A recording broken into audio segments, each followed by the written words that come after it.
Hello, welcome to my channel. Today we're looking into the disappearance of Nancy Wilcox. And here it is. Here she is on NamUs. There's her NamUs case file number. 5'6", 120 pounds. You can pause it to read this.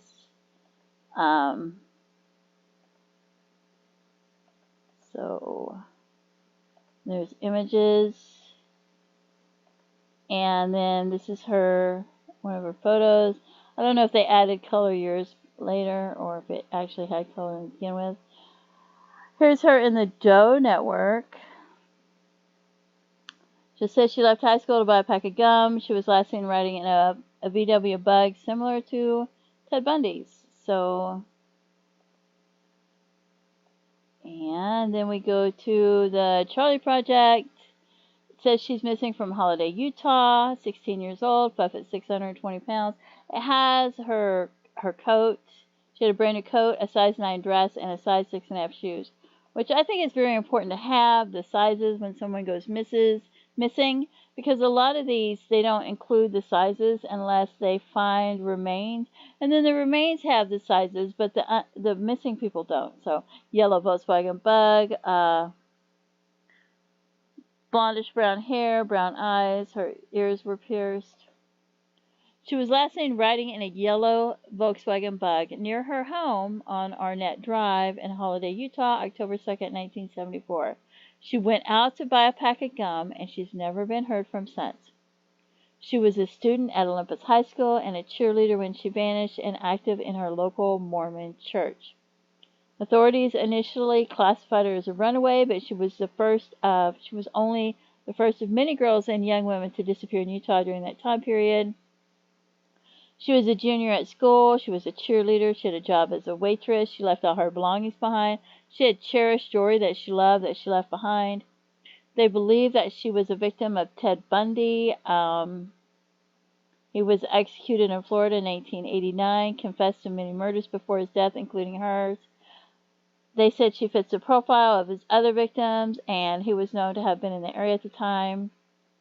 And she was seen in a car that was similar to one he owned. First, he said she was never in his car, but then later he said he abducted her at knife point and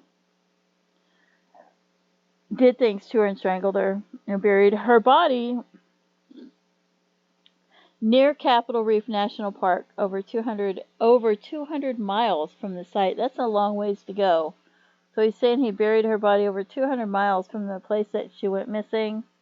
Her body's never been found. And I just did a video on someone that was buried near a road in St. George, Utah, like 5 miles from the road in St. George, Utah. But I'm not sure what year it was or if it could have been her.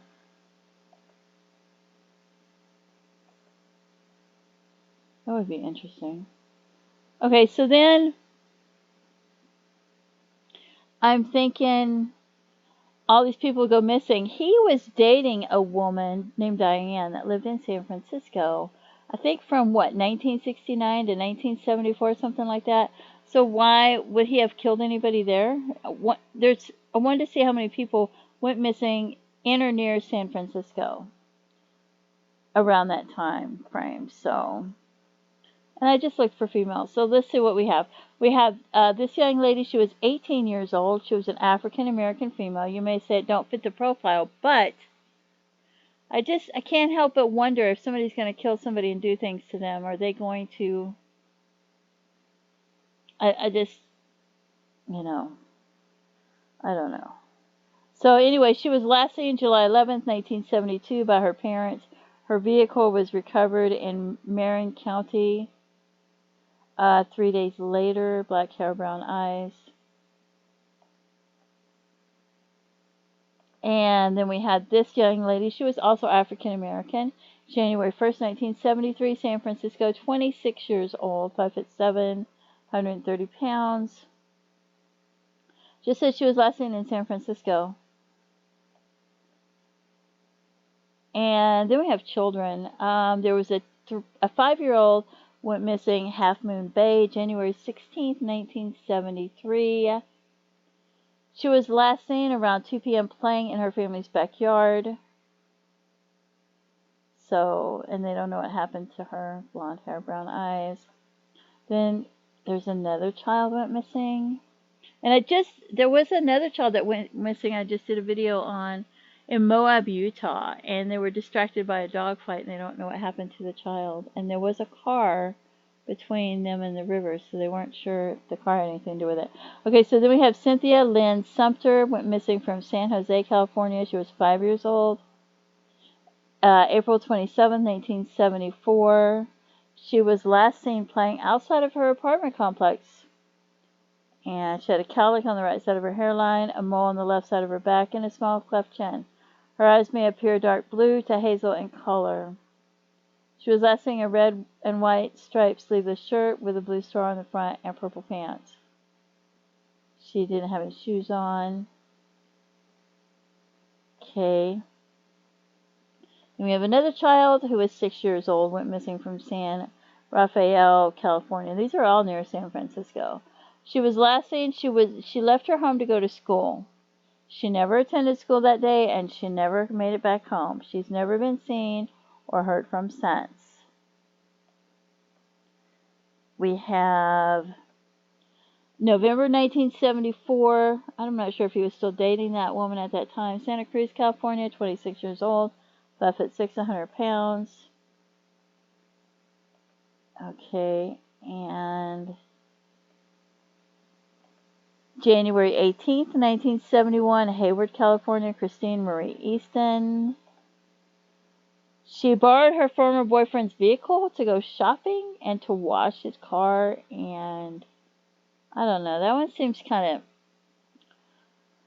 I don't know.